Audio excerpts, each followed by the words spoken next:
for everyone to pour into the room, but I'll go ahead and get started. As you come in, feel free to take a look at everyone else that's joining today. Feel free to use the chat and maybe let us know where in the world you're coming from. Our community is all around the world, so it's always fun to see the variety of countries represented and states. I'm Emily. I'm currently in Santa Fe, New Mexico, and I'm the community manager at Banyan.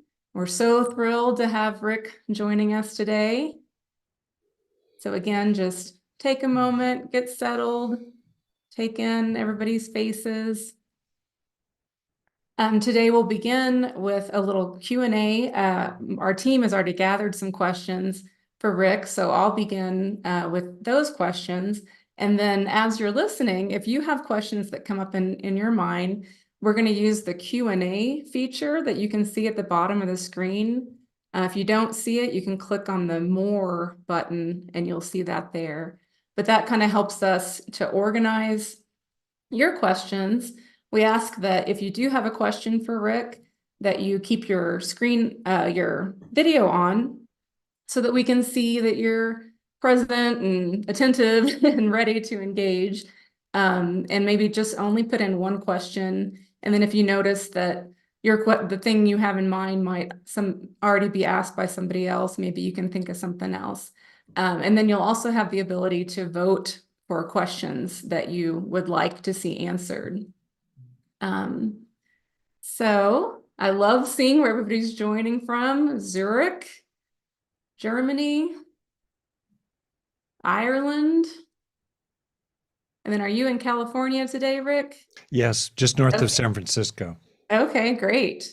Are you the rain? Did you get some a little bit of rain over there? Just a Okay. little. It's a beautiful day today. Excellent. Excellent. Here too. Blue skies. Oh, Greece.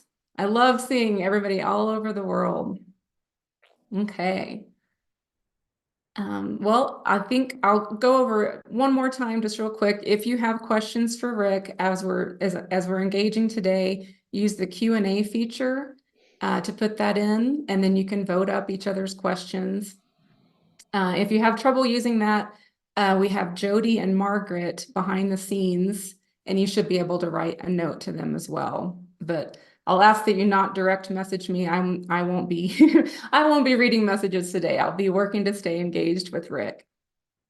So okay, I'll go ahead and give an introduction, and I'll read this so I make sure I get all the points. Your bio is quite impressive.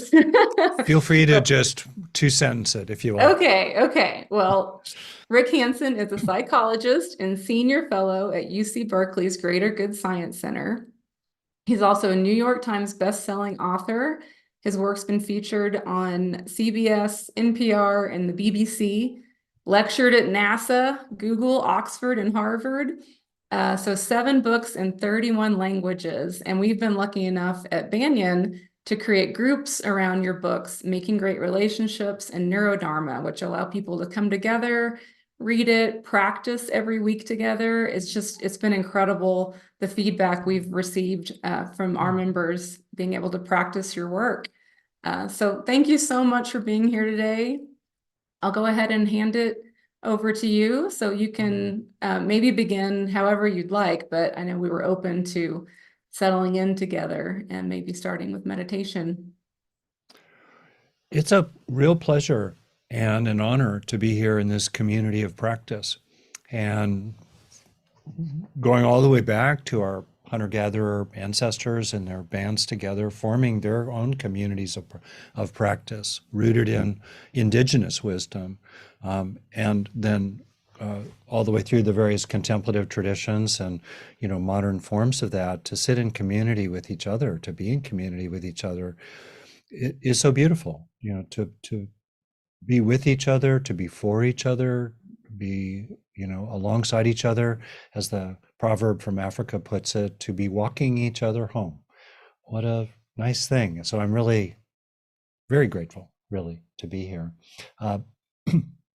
Emily invited me to lead a brief meditation, and I thought I could do one that would be very aligned with our topics here, which is really the intersection of both neuroscience and contemplative wisdom about the deep roots of well-being, how to sustain resilient well-being in a challenging times, how to walk evenly over uneven ground.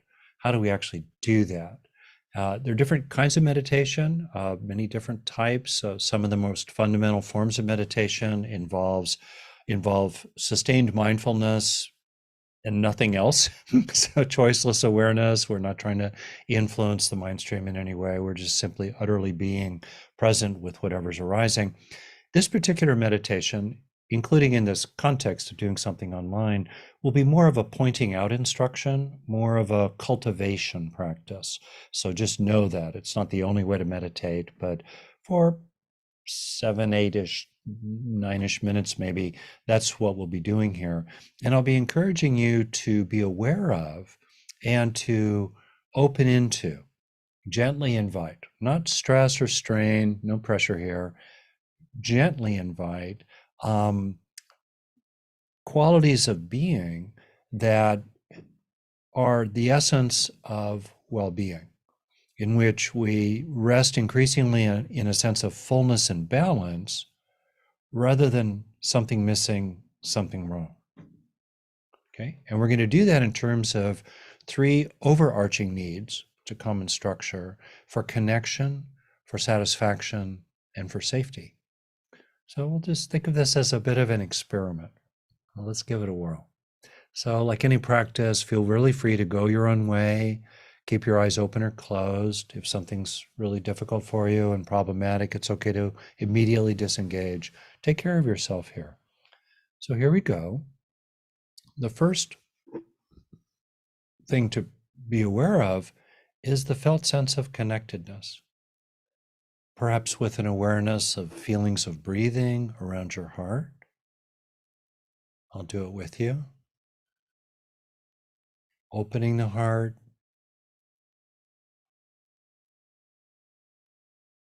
perhaps a gentle awareness of one or more beings you care about,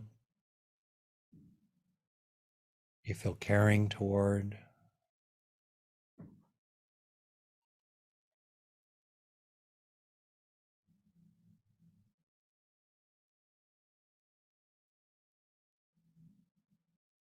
If other things tug at your attention, that's very normal. Keep coming back to whatever is there for you that's real. A, a fundamental sense of your own kindness, your own compassion.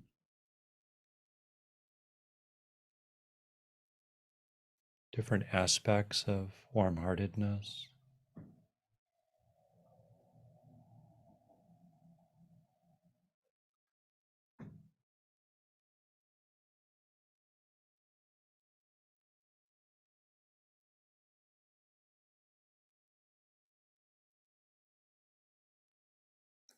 Could include appreciating others, feeling grateful, maybe.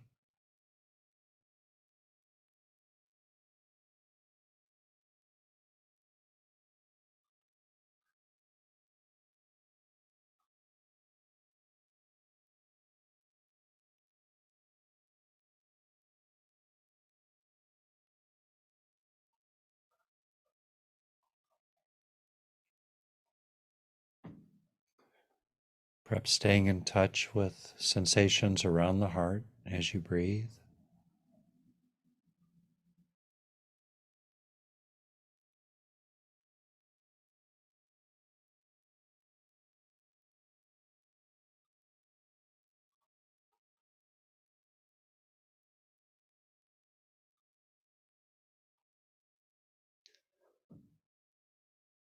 And establishing of mindfulness and heartfeltness,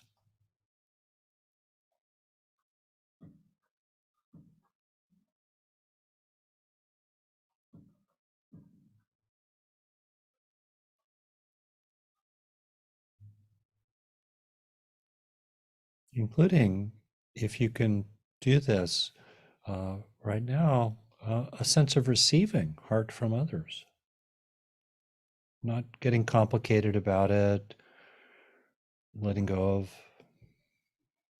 complications, just simply the sense of what it's like to be with one or more beings who wish you well. Your cat, your dog, your friend, your grandmother, someone from the past, someone from the present. This sangha, this gathering all together here, beings care about you. So you can rest in a lovingness broadly, flowing in and flowing out, perhaps particularly experienced in the area of the heart.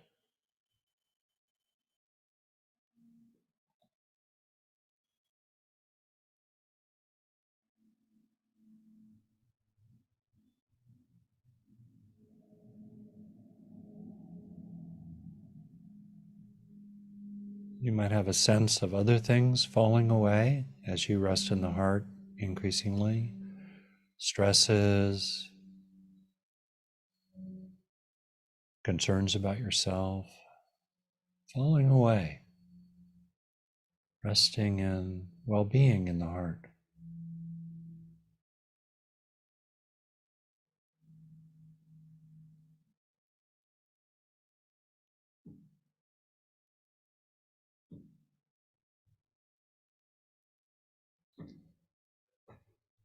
And then letting the sense of connectedness, whatever's real for you, kind of move to the background. Focusing now more on the sense of contentment already in the present. Perhaps beginning with being aware of one or more things you're thankful for, you're grateful for.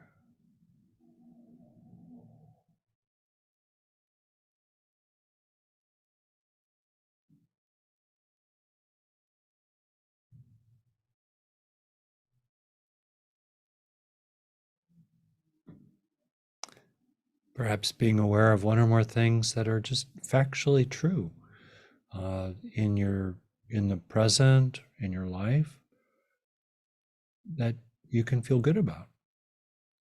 Simple contentment, gratitude, perhaps happiness.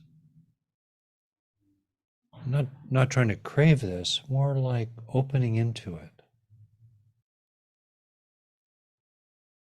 And enoughness already.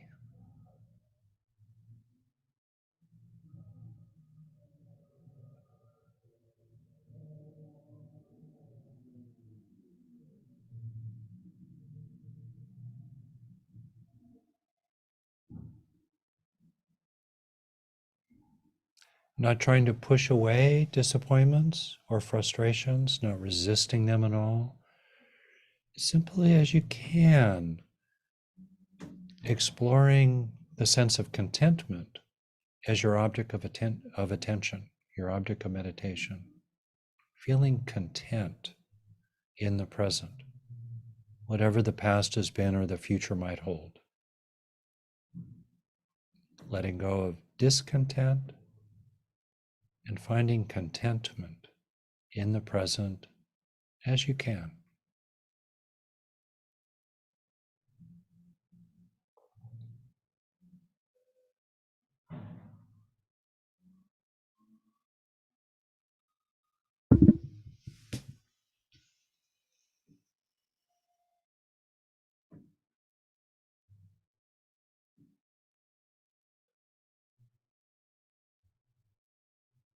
If in your training has been some mindfulness of what could be called craving, typically accompanied with a sense of pressure, contraction, and insistence in the body, you might be aware of a interesting letting go of any qualities of craving as you rest increasingly in contentment.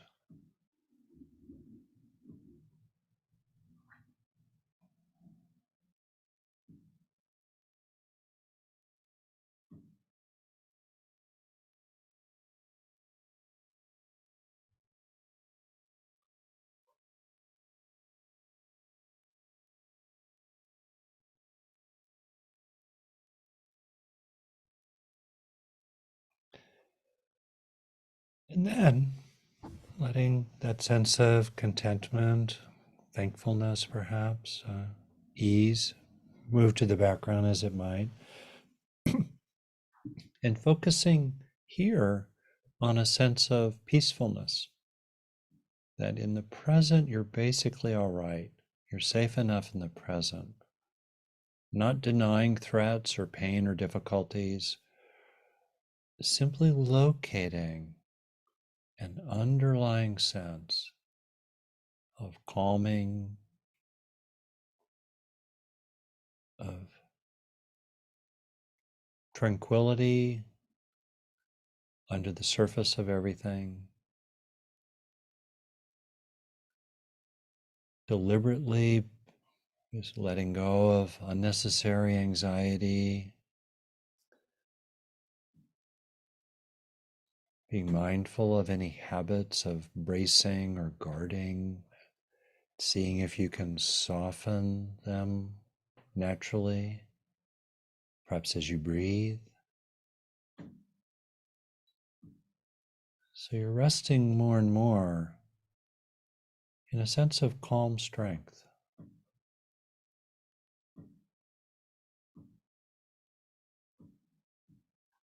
Basically, all right, right now and now.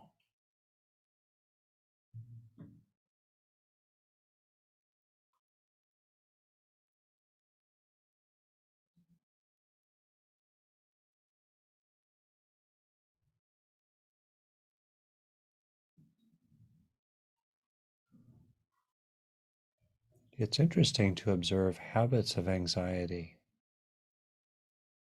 and realize you can be strong, you can be aware, you can stand up to challenges while letting go of unnecessary fearfulness, unnecessary apprehensiveness, uneasiness. Gradually replacing that with a growing sense of calm strength and inner peace.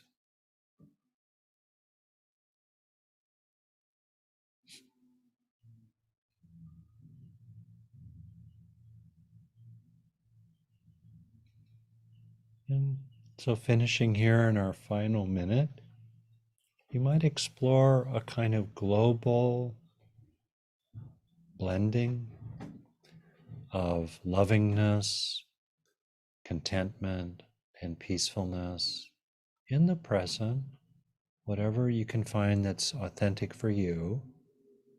And as you abide here, you can be mindful of a falling away of habits of craving, habits of discontent, habits of separation and anxiety. Open hearted, content, and at peace.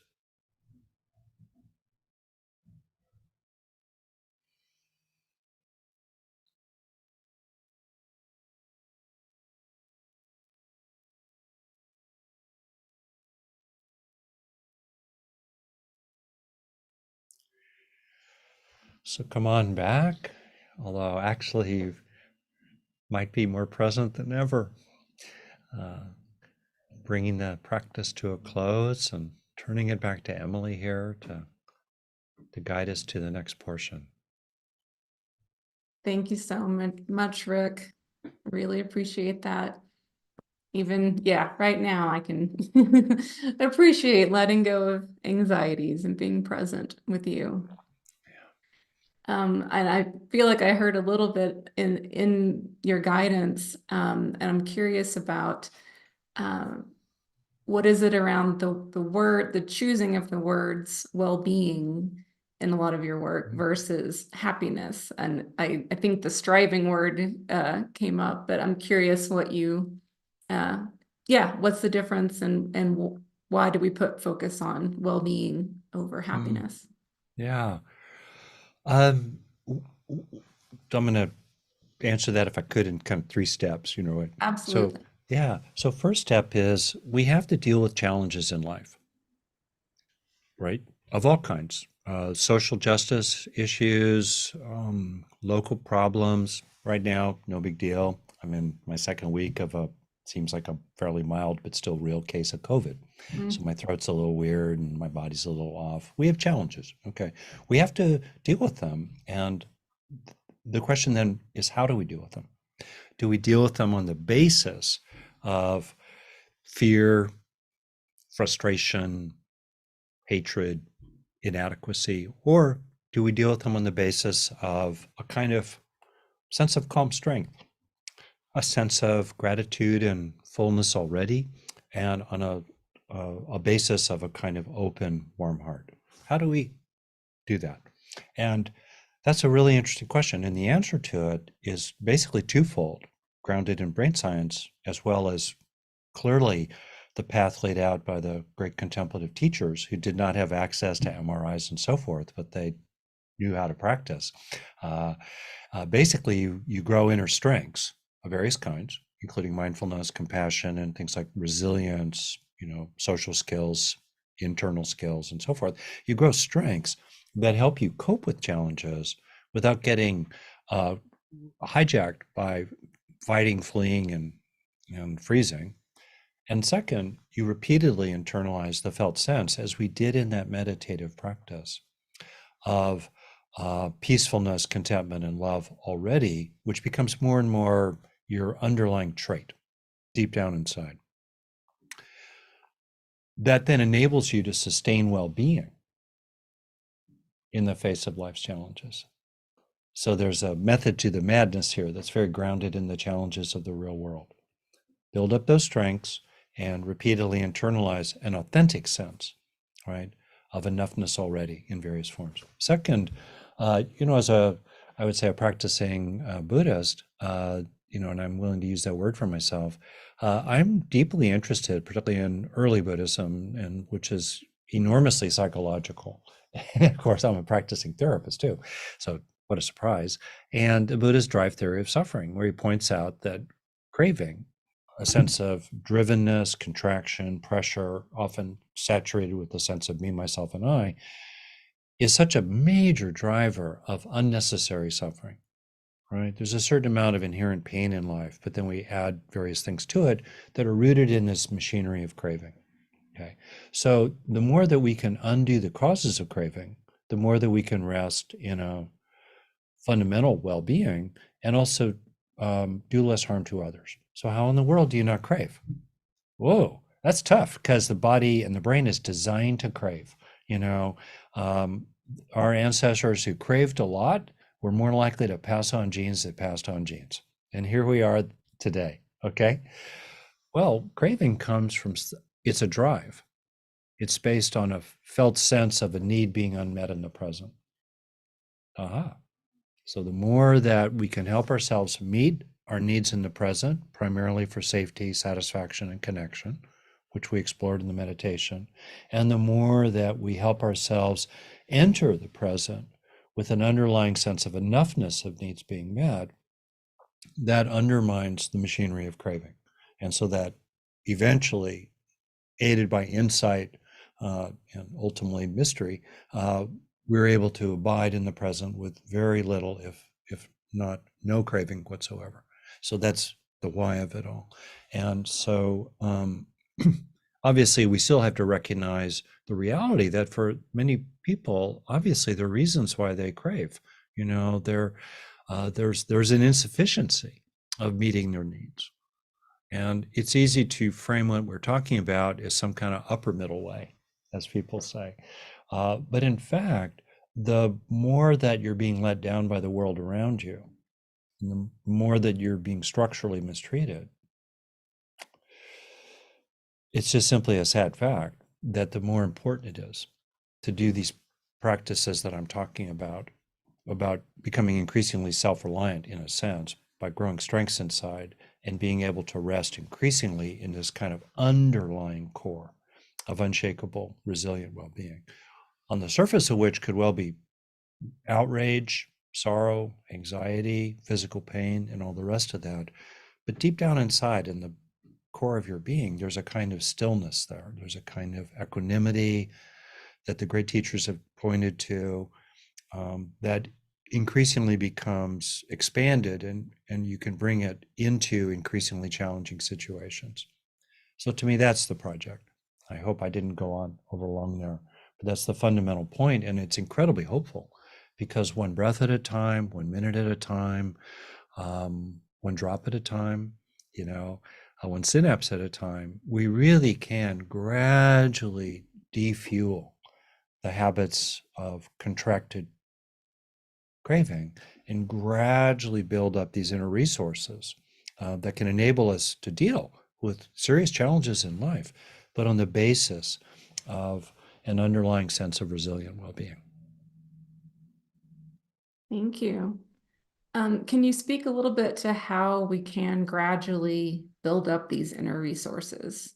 Yeah, and my responses from now on will be shorter. Uh, No worries. Get all the time you want. no, give more time. Very briefly, the how of that has been a deep interest of mine, as you know, in my career, and summarized in my phrase, taking in the good. In other words, uh, whatever you want to grow inside, uh, you can grow it by deliberately internalizing experiences of it in a context in which the brain naturally internalizes experiences of pain and stress. That's its negativity bias. And it's not very good at internalizing experiences of the resources we want to grow, right? So we can help our brains by tilting toward the internalization of beneficial experiences a breath at a time, not out of craving, but actually as we internalize wholesome, beneficial experiences that we're cared about, that we're a good enough being, that we're basically all right now, experiences of strength, of moxie, experiences of learning that that we're actually accomplishing things, as we go. As we internalize those experiences, then we crave them less over time.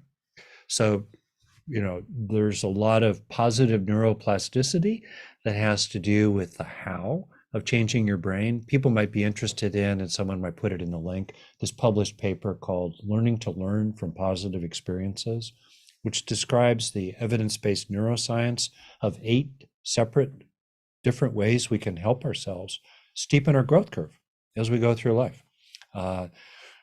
I think of in many ways practice, which interests me immensely.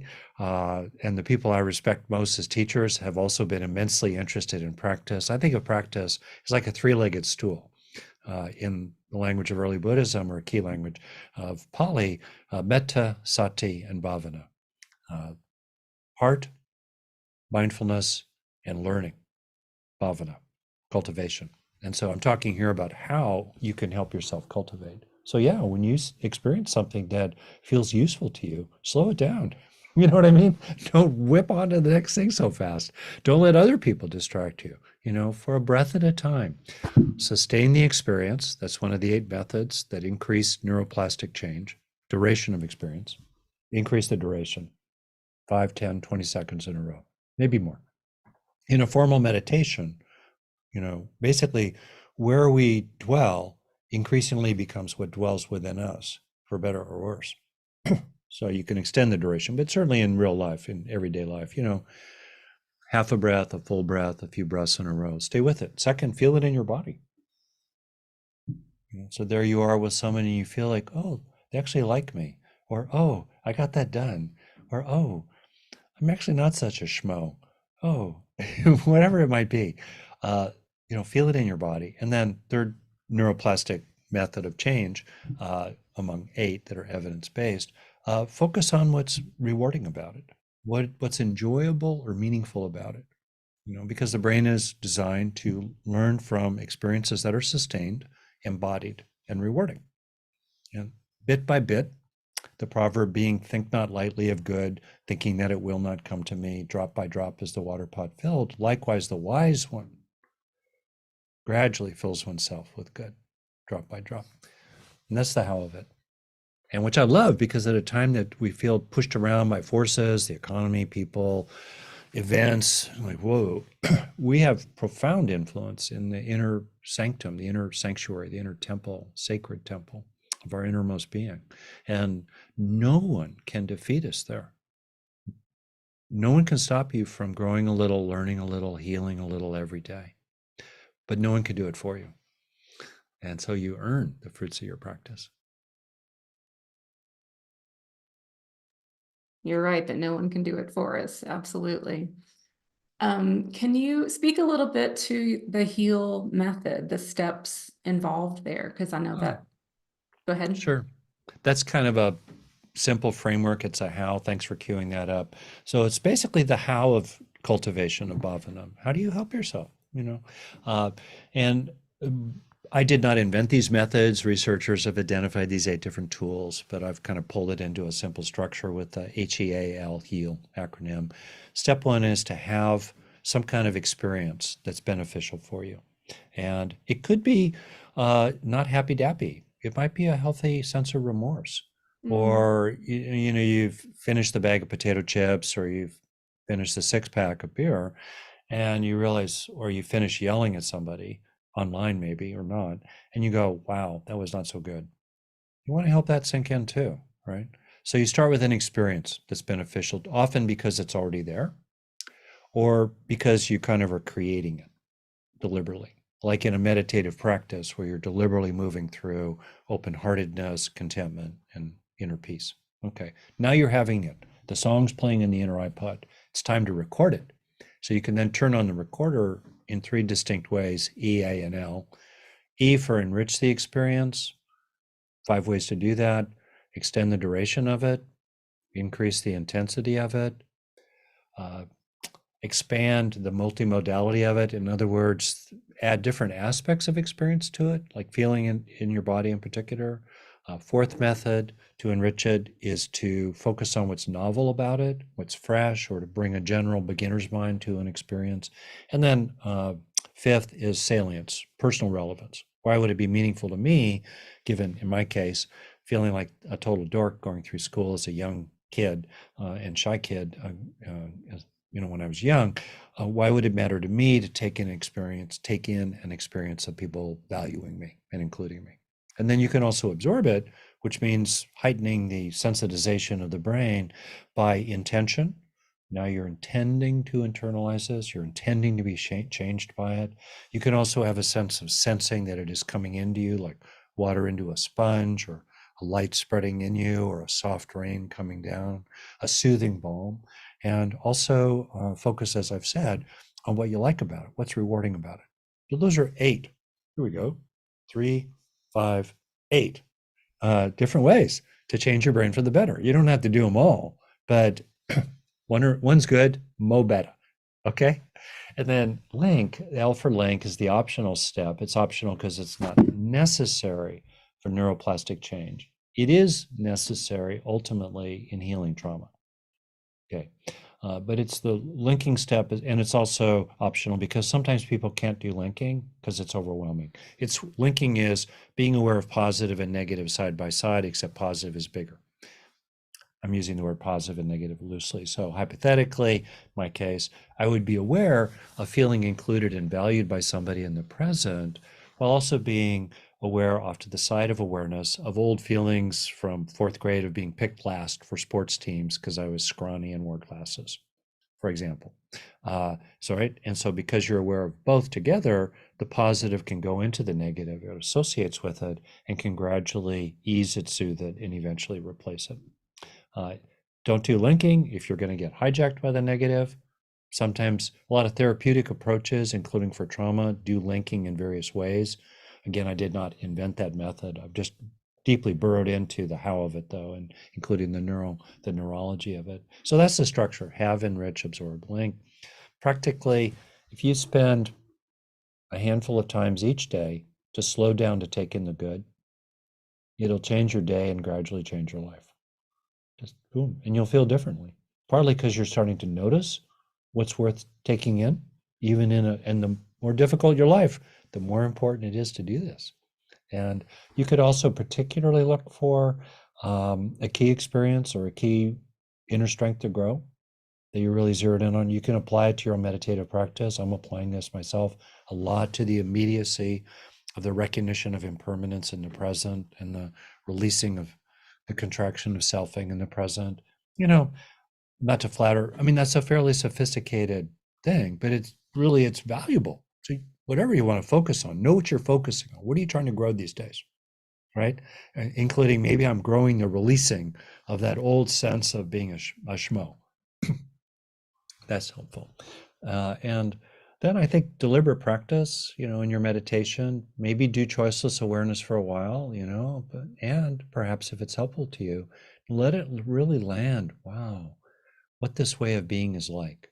Or maybe just before bed, take a minute or two to really rest in what I call the green zone, loving, content, and peaceful, to really help it sink in. So that's the pragmatic application of this.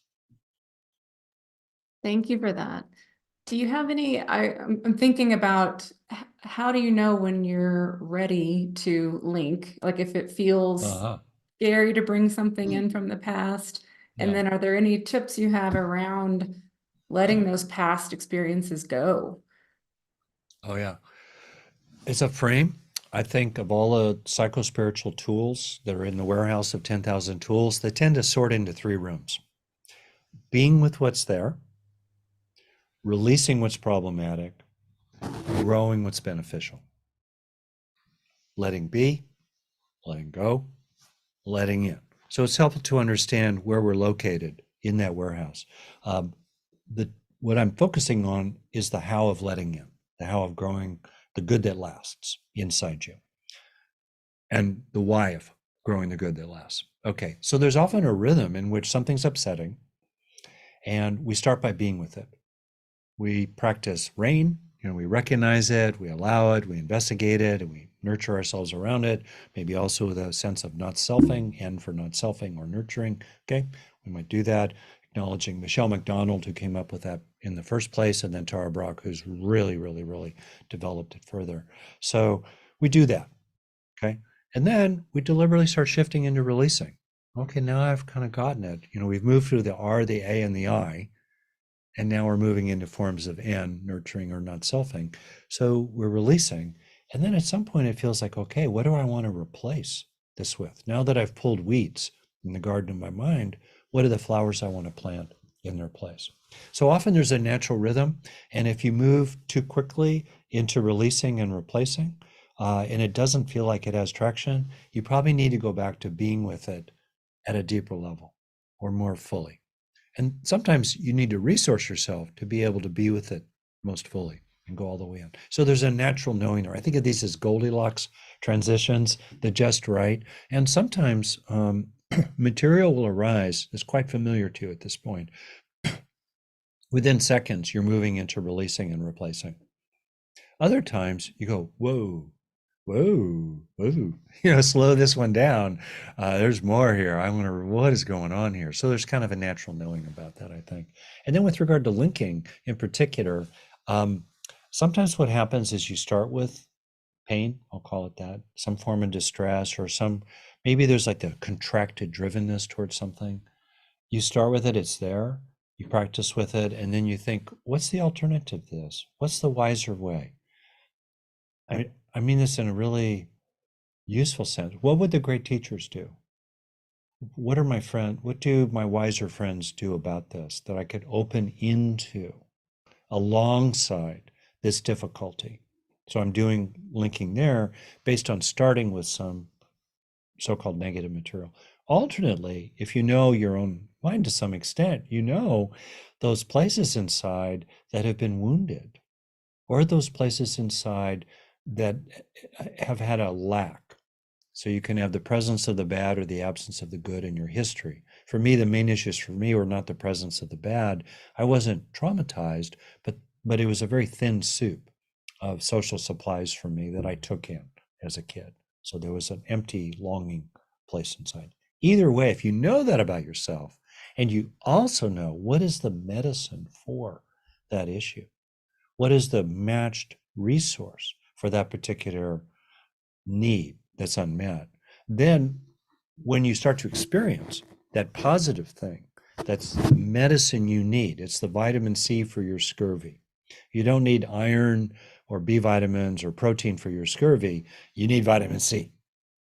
Okay, oh, that's a high value medicine for me. When you stumble upon it, when it's there to experience in everyday life, or you can elicit it, call it up, then if you want to and you're able to, you can deliberately bring it in contact with those pain points inside you, wounds or lacks, and by practice linking right on the spot. Knowing what are key resources for you is really useful. And that's sort of that model that I use. And you could see the build out of it more in my book, Hardwiring Happiness, uh, and named in my programs just in various ways.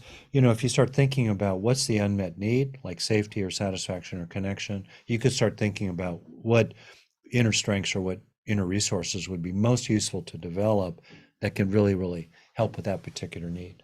There are general purpose resources like mindfulness, compassion, self-compassion, of course, but sometimes more particular inner experiences really are like the key that fits into that lock from junior high school and whew, can give you a release there. That's really helpful. Thank you so much. Okay, we have a question from our audience, Lorraine, and I'm going to read the question. Great, we already have her on the way. Hi, Lorraine. I'll read the question and then hand it over to you, Lorraine, to interact with Rick. Lorraine says, your work and all the evidence that supports it is without question to me. I believe that it's effective, but I'm still undisciplined. Do you have any suggestions on creating a solid practice that becomes ingrained? Oh, thank you. Um, well, know, first of all, that you're not alone. In common humanity, right? We know what's good for us, but then it's the doing of it that can be difficult. I'll just mention a few things. You might think of them as a little bit like a checklist. You might well be already doing some of them.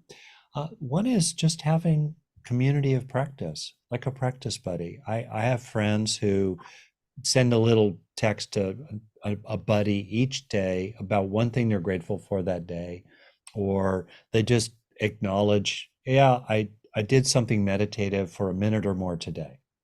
So they get together to go for a walk, several times a week to get some exercise.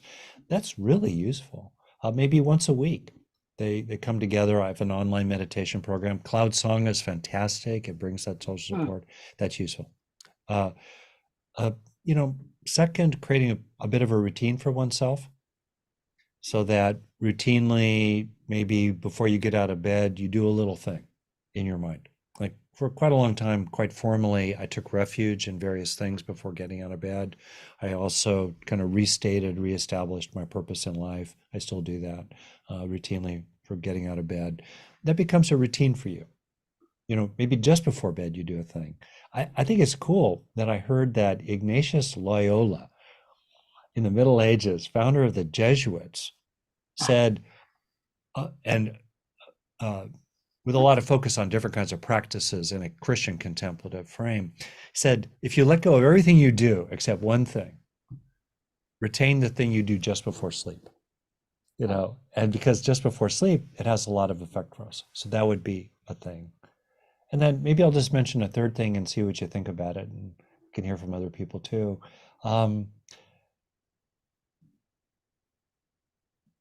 Keep helping yourself like what's good for you, right? What is it that you want to do, and what do you like about it? Why do you care? And literally focusing on how it will be helpful for you, how much you'll enjoy it, how it'll support you. For me, I think of the proverb or the saying, the bliss of blamelessness, just knowing that you've done what you can each day, right? Among multiple things to like about what's good for you. So I would just say those three things: in clinical lingo, social support, routine, and trying to basically train your brain or the Buddha put it, to incline your mind in the direction that's good for you by focusing on what's enjoyable or meaningful about what you want to support yourself to do. All right. What do you make of those three things? Um, quickly, I just want to mention that my doctor has one of your books in a case in his office. And unbeknownst to me, I didn't even know it was there. And I was discussing with him, and I said, neurons that fire together, and he finished the sentence for me. Oh, And that's he, great. he cocked his head, like, you know that book? I said, Oh, that's yes, I great. know. I'm trying to learn. I said, I've Yeah. been in, so I guess he's a fan. I'm a fan. So Thanks. thank you for hosting this and having the experience for lay people such as myself. But Yeah. yeah, that whole premise. Should it be the same meditative practice? Should I repeat the same exact skill, whatever track, whatever, every day to get that, to read those neural pathways, right? To Yeah. rewrite over or whatever it is. Like, should it be identical chanting or the same exact tape should I be listening to, or is it okay that that's the confusion. It's Ah, not, your theory, everything, it makes yeah. sense, but it's not going to just happen because by osmosis, because I want it to. I know I have to Right. put the effort in, Yeah. and that part of it, I wonder, I'm Super just, clear. And wow, you are speaking for so many people, Lorraine. It's am really I? good. Yeah, yeah, you Okay, really good. are. So a couple things. First, just the saying "neurons that fire together I can love wire that. together." I did not coin it. It actually comes from the work of the Canadian psychologist Donald Hebb back in the 1940s and You're very 1950s. humble too in your books. I noticed that you have a humble tone to you. So there you go. But it's okay. Okay, We credit still where think you're credit's great. due.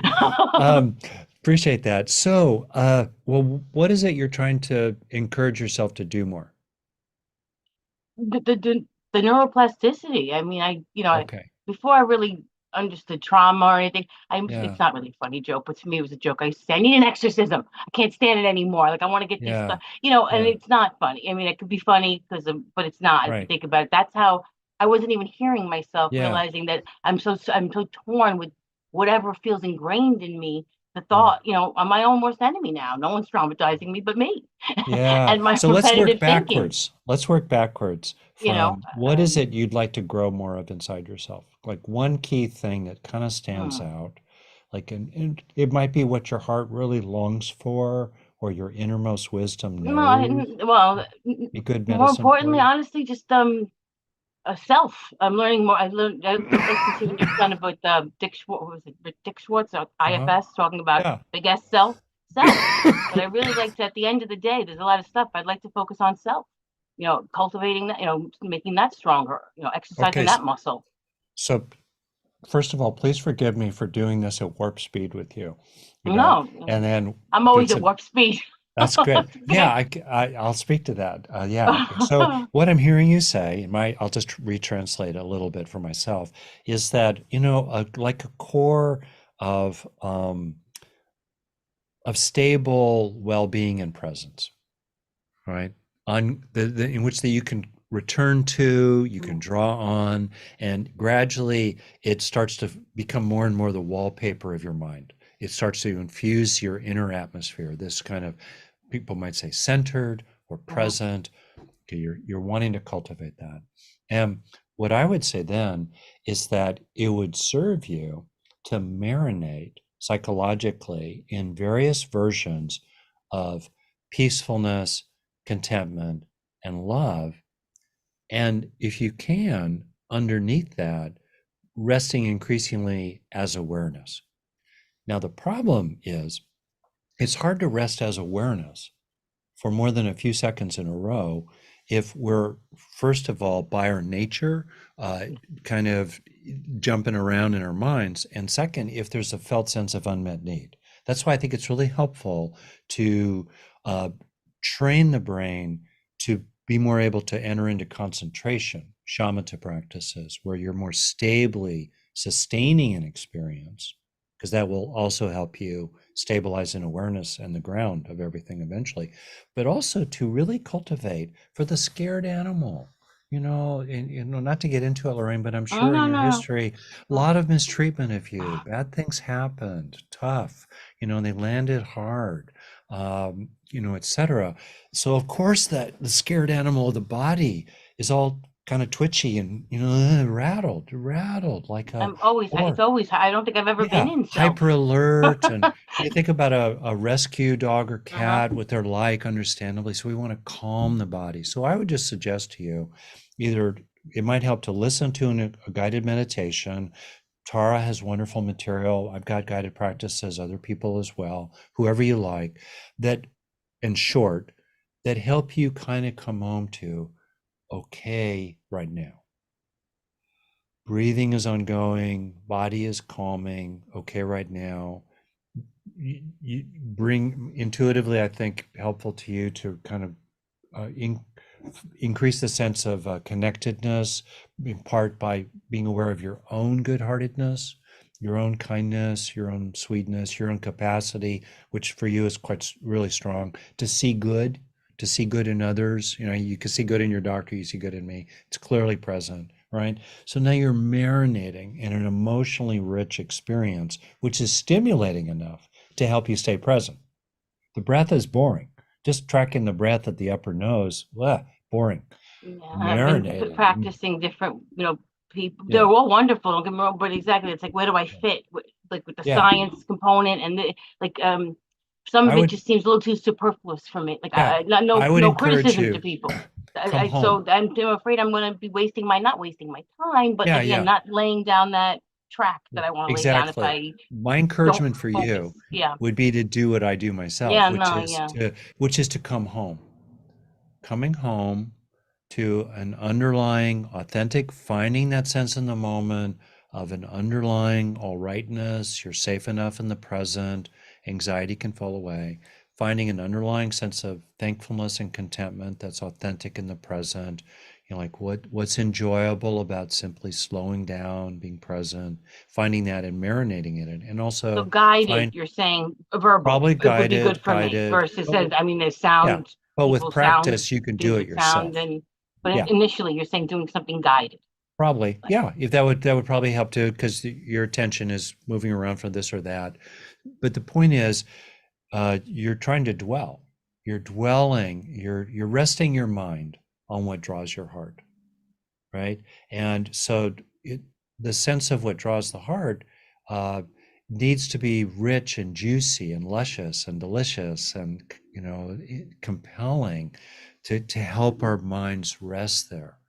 Someone as I'll finish on this point, simply put, someone as capable of ascetic practice as the Buddha highly recommended tracking the enjoyability of that which is wholesome.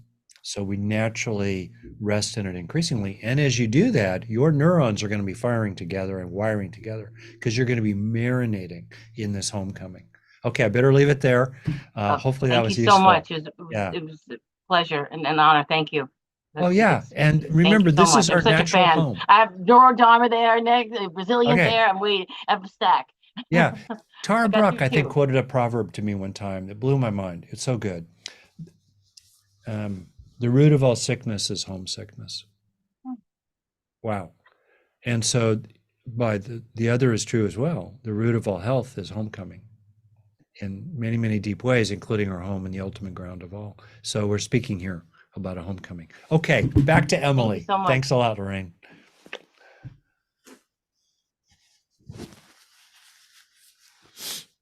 Okay. Yeah, we're close on time, but I'll have another question from Jen, which I think a lot of us will relate to. How do I balance protecting myself from difficult people while still having compassion for them? Huge issue, especially these days, in a lot of contexts. Um, well, oh, hey, how are you there? Hi there. And I Hi. see, yeah, well, Yeah. I see Yeah. part of the teaching is your friend here. Yes.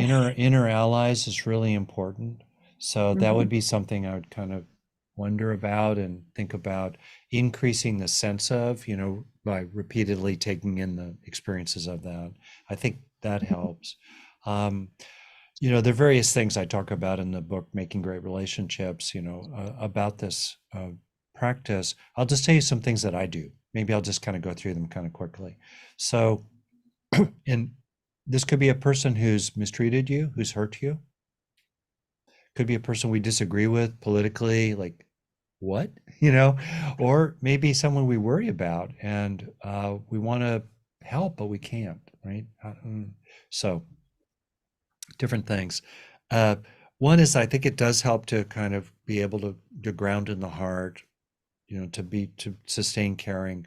My immediate intuitive sense of you is you're already really quite centered there.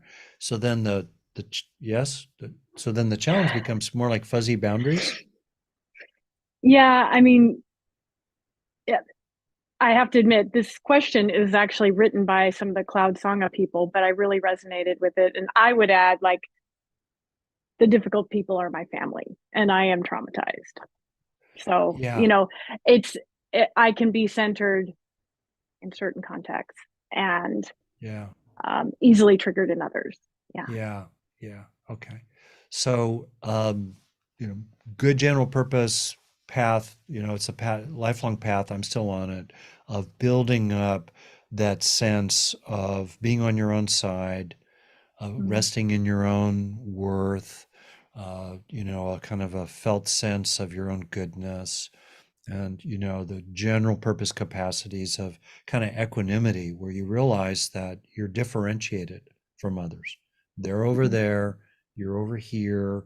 um, you're two waves in the big ocean, yeah, and your nature is water, and still each wave is distinct from the other ones, you know, and resting in that second truth, each wave is distinct. So building up those general capacities, let's suppose you've done that, great. Mm. um, then I think from a practical standpoint, it really helps to sometimes create distance. And there's a saying in developmental psychology, distance in the service of attachment. So Mm. we're going to see them, maybe we're going to bump into them. We recognize that they are a mosaic, they're made of parts, but wow, some of their parts are really messed up. You know, or some of their parts are hurt me immensely and they keep coming at me. What do we want to do about that? So sometimes we deliberately titrate, we reduce our relationships, we keep people at a distance.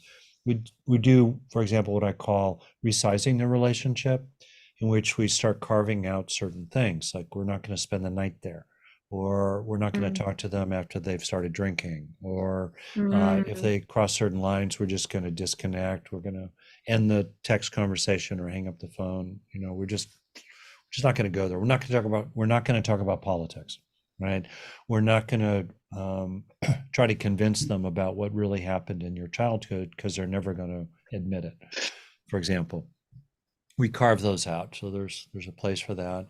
I think having allies, if possible, with difficult people, it's useful. You know, a friend who's with you. You know, being in Mm. contact with your friend there while you're talking with them on the phone. That's helpful. I do little things. Sometimes I'll literally write out almost like key phrases or sentences or things I want to say or my talking points or what I want to Mm. keep coming back to so that I'm resourced up, you know, to interact with them in some way. All helps. Another thing that helps me, and given the context here of this gathering, this is where I'm kind of go a little hardcore here, is to recognize the emptiness of the other person. I mean that in a technical sense. It's not that they don't exist. It's that the brain reifies things, it essentializes things. Like there you are, Jen. My brain is regarding you by default as a unitary physical object in which is a unitary self, Mm. unified brick like. That's the brain. When actually you're made of 100 trillion cells with trillions of molecules, and actually don't freak out, in your body are probably a quadrillion microbes, so there are 10 Right. times as many, like what, you know, microbes living inside us in the biome, 10 times as many cells as we have, what, right? Like you're a process, and then your mind, well, that's true about all phenomena. It's true about our experiences, and all mind and matter, thoughts and things all have the same nature, made of parts that are connected and changing. This is the fundamental teaching of shunyata, emptiness. Things exist emptily. Mm. And that insight, which starts conceptually often, as for me, can become increasingly, I felt realizing, oh, we're cloud-like. Thich Nhat Hanh, beautiful poet and awakened being about this. We're cloud-like, we're not brick-like, and others are cloud-like as well. So you start looking at others as made of many parts that are changing in the present, and then you look at those parts and those changes as dependently arising, as rooted in all kinds of stuff in the past, 10,000 things in the past, leading to this word they're using or this tone they're using in the present. That recognition, which kind of airs it out, it deconstructs, it disentangles the knottedness, including our script like, oh, I'm a thing, they're a thing, and I've got my role, they've got their role. Brrr. You start looking at it through vipassana, through insight into the emptiness, the emptily arisingness of everything. And then that also takes you out into the whole. Whoa. And as you move out into the whole, your mind naturally calms. There's less rumination. We're more in the present. We're less in mental time travel, less future, less past. Whoa. This recognition. So of many parts occurring, they're there, they're real. So we like some, we don't like others, but it's the whole swooshing, cloud-like, wave of everything that's occurring. And as we recognize that, we get less upset. We feel less driven by our reactions. We start regarding our own reactions as cloud-like rather than brick-like. And that helps us get increasingly free, and then also opens into whoa, what is it in which everything's occurring? As what is everything occurring? Whoa. He starts taking us out into mystery, ground of all, vastness, openness, timelessness. So, okay, what do you make of my little checklist here? I love it. And I have tried the shunyata or shunya meditation. Do you think that's like good for developing this capacity? It sounds like you're saying. If you can do it without dissociating, and Yeah. some people, there's a classic line, you have to be somebody before you can be nobody. Jack Inkler back in the 80s, I think. And so especially if there's been a history of trauma, sometimes what we're trying to do in the beginning is to glue the parts together better because they got sort of shattered. But then over time, and this is where again that practice I talked about with Lorraine in the beginning, being able to stay in touch with, if only 1% of you can stay in touch with your underlying home, your underlying all rightness, your underlying ongoingness, your underlying beingness in the present. The more you can stay in touch with that, the more we can tolerate distressing experiences, the more we can tolerate other people being serious jerks, and the more we can tolerate the recognition of the selflessness of all phenomena. It's really important to honor the body, the scared, furry, fuzzy, frail. Nothing like being sick to bring you right into your frailty, right? In my case right now. And so for me, there's this paradox in which as we bring a kindness and a lovingness, a sweetness, for me, it's very intimate and primal, like petting the cat, calming the horse, the little reassuring the child. The more we bring that to ourselves, the more able we are to venture out into vastness beyond ourselves. I love this reminder that, we start with like 1% of us remaining connected to that sense of calm strength, and that we slowly grow that. Thank you. That is really helpful because, it's so easy for our limbic system to hijack. That's really good. It's like that trail of breadcrumbs, that can bring us home. In a way, we're still in touch with that 1%, and then the 1% becomes 2%. And and more rapidly we can get in touch with it. Yeah, and I know we're finishing here, and for me, the underlying point is to let be, let go, let in. It's to honor what we're really feeling in the present. That's the foundational practice of all. And we have to work with the mind, not just be with the mind. And to really appreciate the influence we have. I was saying this last night, and for me, it's interesting. It's like utter, what is practice? It's like these two sides of one thing: utter receptivity and utter, there's no single word for it, but utter influencing what we can for the sake of the good. Both, right? Yeah. Thank you so much, and I hope you get well soon. Oh, yeah, that's good. Thank you very much. Thank you so much, Rick. I love it. Influencing what we can. Yeah. Well, if you're here today and you're wondering what's next, we're going to put a link in the chat. Feel free to come join us. We have all kinds of groups that come together and practice mindfully together every week. So it's a wonderful training ground for our brains to connect with other people who are also practicing the same things. So we'd love to see you here. Any parting words for us, Rick? So I've quickly scanned the Q&A, and there's a very important and understandable thread running through many things. The thread being, sounds good. Thank you, Captain Obvious, Rick Hanson. Sounds good, and I just can't feel it, right? Or I start to feel it, and then all this other stuff that's the opposite comes up, right? Or, yeah, this sounds good, and it's so at odds with my current circumstance. You say, hey, help yourself feel basically all right now, but actually I'm in chronic pain, I've got a serious illness, and I'm living in situations that are quite actually threatening, for real. And, given who I am in the structure of the culture, I'm exposed to daily discrimination, prejudice, and mistreatment.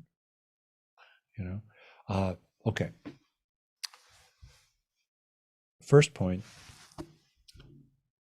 sometimes we can get anxious about not feeling anxious. What I mean by that is that in our history, it was often when we started feeling good. Thank you, Rick. Peace, contentment, love. It's when I was 9 years old and I was feeling really good that I got punished for being loud, or because I was feeling good and excited, I didn't pay attention to some detail that really was consequential. Bad things happen. So I've just I understandably, I realize I'm in a very threatening environment. I have to stay really vigilant. And when I start feeling good, I lose my vigilance. It's understandable, really understandable. So being aware of that is really helpful. Rationally, it would really help me to experience something beneficial so I can grow it inside. I can move from state to trait. So then the growing trait fosters more of those states in a lovely upward spiral. Great. I know that, but as soon as I start to feel a little good or a little calm or a little peaceful, I start getting alarmed by that. What's really helpful is to, in a step-by-step way, kind of moving up the ladder, if you will, to really remind yourself that you can do both. You can both open into the authentic good as it's available to you. You can both open to it while protecting yourself. You can open to it while being aware of what's around you. You can open to it while being strong. I think moxie ought to be on one of the Buddhist lists I want to add moxie to the 7 factors of awakening, alongside mindfulness, investigation, and the rest. Moxie, you can know that you got that going for yourself while opening into, on the 0 to 10 scale, a 1 on the well-being scale, and then moving toward a 2, while knowing I'm still okay, I'm still in charge, no one's attacking me, I can afford to do this. So you gradually build that out. That's a really significant path, particularly the more that you have a history of trauma, mistreatment, or the more that you're currently exposed to structural systemic mistreatment, which can include some horrible things. Okay, so that's a general principle for how to help yourself here. Second, it could well be true that there's no basis in the present for, let's say, feeling cared about. You're isolated, disrupted in your relationships, COVID landed. There really isn't. You don't have a partner. You long for a partner. You don't have it. Okay. And you could apply this to other things as well. There's very little basis in the present actually for gratitude and contentment. Okay. For real. What do you do then? Well, be with the lack of that, and how that feels as you can, as it's useful. Certainly, you're not bypassing it, you're not denying it, you're not trying to cover it over. And being on your own side, establishing that orientation. You're for yourself. You can be for others, you can be for yourself as well. What would be good for you? Well, the more you're in a desert, the more important it is to find the oases that exist. So around being cared about, you might start to look for actual evidence in your life today of simple forms of being included or seen, or simply appreciated, let alone liked or loved. You look for those forms that actually exist. You're on your own side. You don't give into yes, but. You're trying to help yourself. You're looking for the medicine. You're looking for the food. You're looking for the oasis that's real. So you do that. And also you can pull up experiences from your past that are opportunities to experience what it is you're trying to grow inside, which is the first step, as I've said, to building it as a trait. So you could turn toward your past. If you need to, you can simply imagine experiences that you will never have had, like of entirely caring, nurturing parents and skillful parents, but you can imagine things like that to help yourself into it, if that's helpful. And then last, to finish it, I think the ultimate resort is good news. What I mean by that, or it's good news that there is an ultimate resort. Even if our circumstances are not very safe, so we think of our three needs: safety, satisfaction, connection. In the present, as long as you're alive, you're alive. In the present, there's an ongoingness of living, and there's an undisturbable peacefulness in the field of awareness itself. And if you can track this, you could have an intuitive sense of underlying timelessness in which time is unfolding, which are available to us always because they're facts. Your heart's still beating, you're still breathing, awareness itself is ongoing, it itself is undisturbed, even as disturbances move through it, and the ground of all is timeless, eternal, timeless, unconditioned stillness, not subject to arising and passing away. Boom. You can get in touch with that because it's real, right? No matter how much your life sucks, that's real. Similarly, contentment. In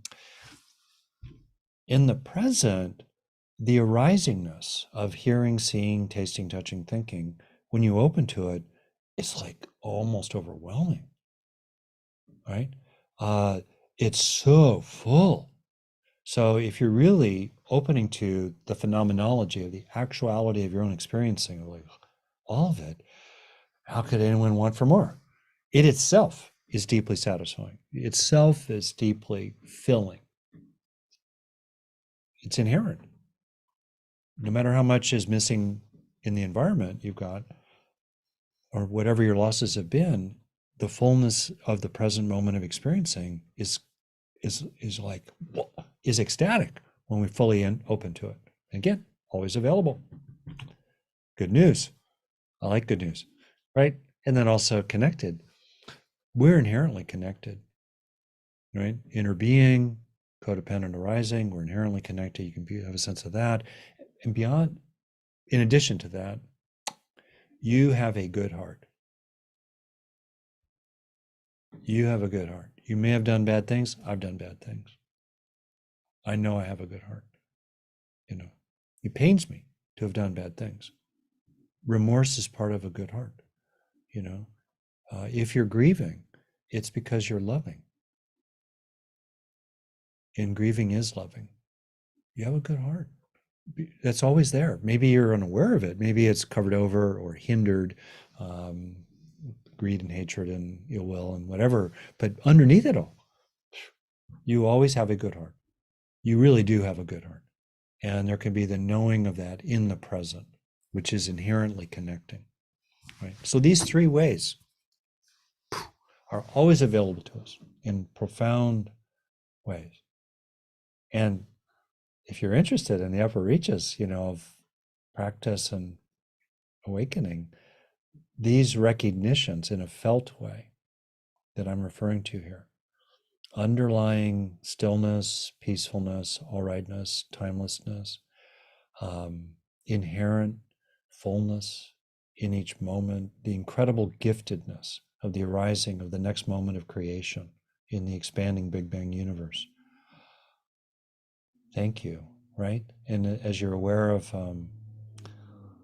this far-reaching inherent lovingness, wow, that's pretty good and pretty increasingly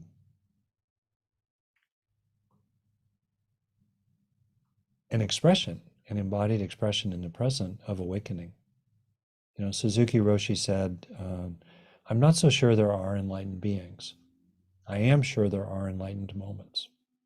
And the more in touch we are with these three qualities that I'm naming here at the end, in the moment, you know, that's a kind of enlightenment in the present.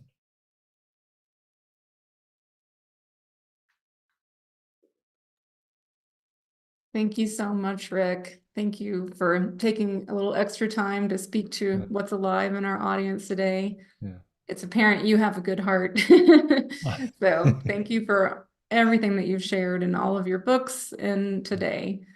If I think we have the capability for folks to unmute themselves and say their goodbyes and thank you. Thank you. Bye. Thank you so you all. much. Thank Rick. you so much. Thank Thank you all for Bye. Thank you so everything. much. Everybody, Ricky, thank you so much. Thank you so much. Oh, multiple. Thank you. Thank you. Thank you, Banyan. Thank you. Shanti.